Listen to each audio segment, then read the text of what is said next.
Après une pause hivernale de quelques mois, le Roscar GT Challenge est de retour en piste pour lancer sa saison 2022 sur un tracé bien connu du championnat, le circuit international de Nevers-Manicourt.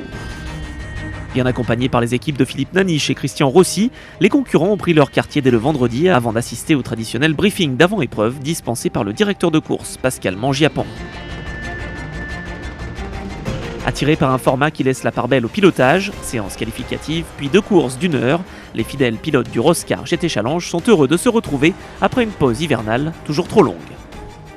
C'est vrai que l'hiver c'est un peu tristoun quoi, mais donc là du coup c'est repartir sur la saison pour essayer encore de s'améliorer par rapport à l'année dernière justement, de façon à pouvoir, pourquoi pas, essayer de faire des podiums, ce serait sympa. Voilà, mais en tout cas déjà c'est la priorité, c'est vraiment le plaisir, la sécurité bien évidemment, et puis voilà le partage, les échanges avec les copains. On a déjà fait avec Cyril quelques jolis podiums l'année dernière, donc on va essayer de rééditer ça cette année. J'ai acheté ma GT3 Cup phase 2 en cours d'année à une team qui était déjà présente sur le Roscar. On va avoir 2 Porsche Cup qui vont rouler. La deuxième n'est pas là ce week-end, mais elle sera là dès Dijon. Et donc du coup on a vraiment refait toute une déco cette année à notre goût et puis harmoniser un petit peu nos 2 voitures au sein de l'équipe sur les mêmes couleurs. On a re-signé pour une année parce que ça nous a plu et on a vraiment apprécié le concept. On va faire toute la saison en espérant de faire de bons résultats quand même et surtout, et ça c'est certain, s'amuser, et on va bien s'amuser. Entre amis, entre gentleman drivers, puis ça reste une course quand même quoi, donc il y a un petit attrait de course qui est sympathique. On passe du bon temps tous ensemble. Le Roscar est un cadre idéal pour ça parce que c'est un milieu où tout le monde vient pour s'amuser et pas pour devenir champion du monde. Donc il y a une super ambiance. Et puis moi j'essaie de les aider à se faire encore plus plaisir avec leur voiture. Et ils y arrivent, vu leur mine réjouie, je trouve que on passe des belles journées. Puis champion du monde, on sait pas, hein, on a encore un peu de temps devant nous, des fois, on sait jamais. Christopher Campbell le coach, donc du coup on le prend maintenant systématiquement au moins sur les journées de roulage. Et c'est vraiment grâce à lui on arrive du coup à rouler en toute sécurité et puis justement d'améliorer un peu nos performances. Voilà, et c'est vraiment pour nous maintenant quasiment indispensable de l'avoir à chaque fois. Être à l'aise au volant et dans son équipe, c'est une priorité pour les pilotes avant de se lancer à l'assaut du chrono durant la séance qualificative. Grande nouveauté cette saison, chaque pilote prend part à cette qualif et chacun effectuera donc un départ depuis la position déterminée par son temps au tour. Et pour la première course, la pole position au scratch et en R1 est revenue à la Porsche numéro 22 pilotée par Julien Poncelet pour 14 petits millièmes de seconde devant la Porsche numéro 1 des champions en titre Yann Panlou et Olivier Favre. En R0, meilleur temps pour la BMW M6 GT3 de Franck et Lucas Robet. En R2, la Porsche numéro 19 de l'équipe Tinso s'est illustrée, tandis que Serge Incorvaya et David Charbonneau ont réalisé le tour le plus rapide en R3 à bord de leur Porsche 997 Cup. Il est bientôt midi dans la Nièvre, les ingrédients sont réunis pour vivre une belle journée. Les pilotes se préparent à s'élancer pour cette première confrontation de la saison.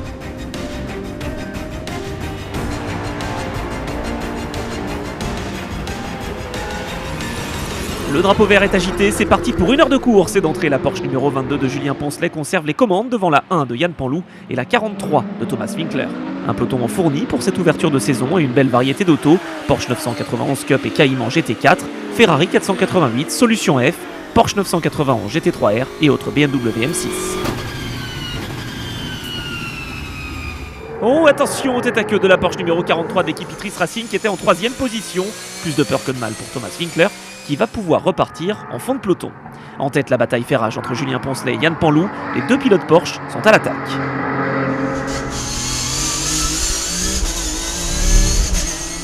Derrière le duo de tête, Jos Janssen est en embuscade. En R2, la Porsche numéro 19 mène devant la 11 de Grelais-Ancelin et la numéro 2 de Pierre Léger. 6e tour de course, Thomas Winkler remonte après son erreur, il est dans les roues de son équipier Thomas Pfister, alors que pour la dernière place sur le podium, Jos Janssen doit se méfier de Karl van de Vostin et de Rémi Kirchdorfer. Lucas Robet est également à l'attaque et dépasse ici Florian Rias, il est 9e.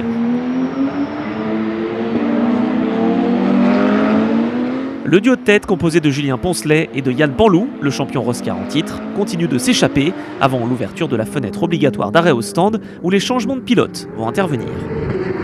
Autre duel intéressant entre Carl Van de Vostin et Jos Janssen pour la 3e place. Le pilote de la Porsche numéro 35 va finalement prendre l'avantage sur son adversaire belge au freinage de l'épingle d'Adélaïde. Timing parfait juste avant de passer le relais à son équipier Michel Mithius. La salve d'arrêt est lancée par le leader, Julien Poncelet. 60 km/h à respecter dans la voie des stands et un temps minimum réglementaire d'1 minute 50 avant de repartir en piste. Damien Roche est désormais au volant de la Porsche numéro 22. Tandis que Michel Mithius, lui, va s'installer dans la numéro 35. Franck Robet prend le relais de son fils dans le baquet de la BMW numéro 14. La plupart des pilotes sont passés par la voie des stands, mais ce n'est pas le cas de la Ferrari numéro 50 de Rémi Kirchdorfer ou de la Porsche numéro 1 de Yann Panlou, qui rentre 2 tours après ses adversaires pour la victoire.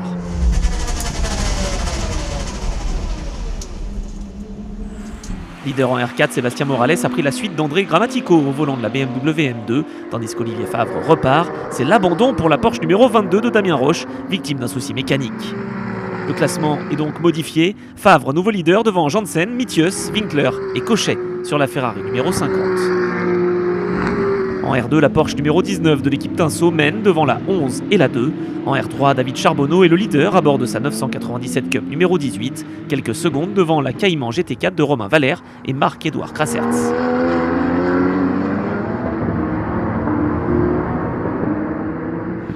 Retour en tête de course avec la lutte pour la 3e place qui fait rage entre la Porsche numéro 35, la Ferrari numéro 50 et la Porsche numéro 43. Rapidement, Jonathan Cochet va se défaire de ses adversaires avant de recoller puis de dépasser Jos Janssen. L'ex-pilote essayeur Cross Grand Prix en F1 est déchaîné. Franck Robet remonte également avec sa BMW numéro 14. Il est dans les roues du leader Olivier Favre, mais un tour sépare les deux voitures. Nous sommes à bord de la Porsche Tinso, leader en R2, qui voit revenir dans ses rétroviseurs la Ferrari numéro 50. La gestion du trafic est une donnée importante dans ces courses Roscar. Jonathan Cochet l'a bien compris et fond sur la Porsche numéro 1 des leaders à quelques minutes de l'arrivée. Olivier Favre ne peut rien faire pour empêcher la marche en avant de la Ferrari 488 de l'équipe Tinso. Changement de leader à 4 tours de l'arrivée. Jonathan Cochet mène devant Olivier Favre et Jos Janssen. Mais malheureusement, le Belge voit sa Porsche numéro 10 être touchée par un souci mécanique. C'est l'abandon pour Janssen. Au terme d'une course rondement menée, la victoire revient à la Ferrari numéro 50 de Kirchdorfer et Cochet devant la Porsche numéro 1 des champions en titre et la numéro 35 de Van de Vostin et Mithius. Retour au stand pour l'ensemble des concurrents après cette belle ouverture de saison.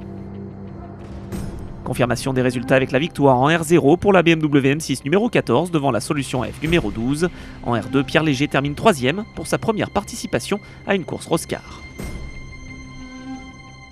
L'année dernière, en fait, je suis venu faire 2 piges au Roscar, mais j'ai pas fait la course, uniquement faire des roulages. Alors en fait, le Roscar m'intéresse. Avant, je faisais un autre championnat plutôt typé sprint, et c'est vrai que je m'intéresse au Roscar par rapport à la semi-endurance. J'ai envie de rouler plus longtemps et effectivement partager peut-être le volant. D'ailleurs, à ce sujet, je cherche un 2e pilote. On a refait le moteur cet hiver, mais on refait réellement complètement en origine. J'avais fait ça au Mans, des petites endurances comme ça, et ça m'avait vachement plu, parce que je trouve qu'en plus ça implique beaucoup plus les mécanos, il y a une vraie stratégie qui est faite, où on n'est pas tout seul au volant à gérer l'auto, c'est assez sympa. Voilà. L'objectif ce serait effectivement, si je peux faire la saison complète, ce serait super, et puis au moins être dans le top 3 de ma catégorie. Moins de 4 heures plus tard, les pilotes reprennent du service. Après s'être restaurés, ils vont pouvoir retrouver leur voiture pour disputer la seconde course d'1 heure proposée par le Roscar. Auteur du meilleur tour lors de sa séance qualificative, Jonathan Cochet part en pole sur la Ferrari numéro 50 devant les Porsche de Thomas Winkler, Michel Mithius et Damien Roche. Jos Janssen, victime d'un souci mécanique dans la première course, est malheureusement forfait. Après le traditionnel tour de formation, pour faire monter en température les pneus Pirelli, la course est lancée. Cochet devance Winkler, Mithius et Roche avant d'arriver à l'épingle d'Adélaïde. De tête est suivi de près par Olivier Favre sur la Porsche de l'équipe 2B Autosport.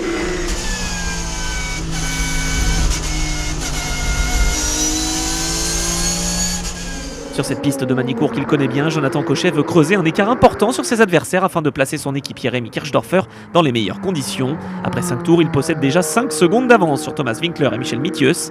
Damien Roche, 4e, s'accroche à bord de sa Porsche numéro 22 de l'équipe PR Racing. En R0, Olivier Rabot et sa Porsche 991 GT3R mènent devant la BMW M6 GT3 et la Solution F de Gérard Derrien.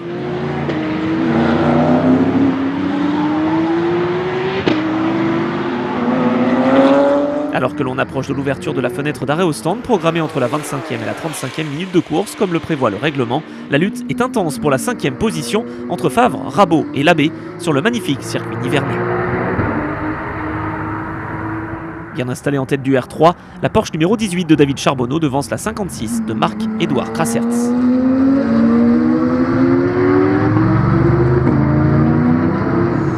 Belle attaque au freinage de la part d'Olivier Rabault qui prend l'avantage sur Olivier Favre. Les deux pilotes sont 5e et 6e du général.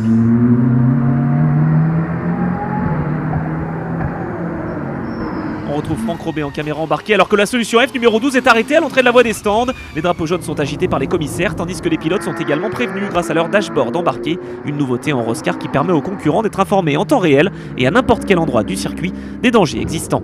Pendant ce temps, la valse d'arrêt au stand a débuté. Olivier Favre a laissé son volant à Yann Panlou. Lucas Robet a pris le relais de Franck dans la BMW numéro 14 alors que Jonathan Cochet continue d'attaquer pour creuser l'écart avant son arrêt.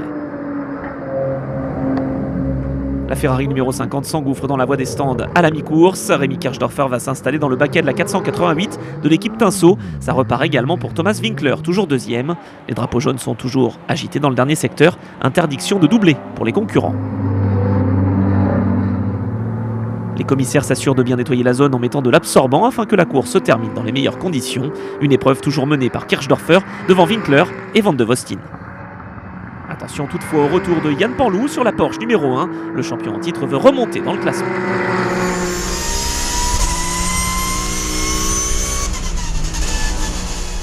Duel au sommet entre Van de Vostin et Panlou qui ont dépassé coup sur coup Thomas Winkler à moins de 10 tours de l'arrivée. Yann Panlou qui retarde même son freinage à Adélaïde pour s'emparer de la deuxième position du général. Super manœuvre du pilote de B Autosport qui est désormais lancé dans une course contre la montre pour revenir sur la Ferrari de tête.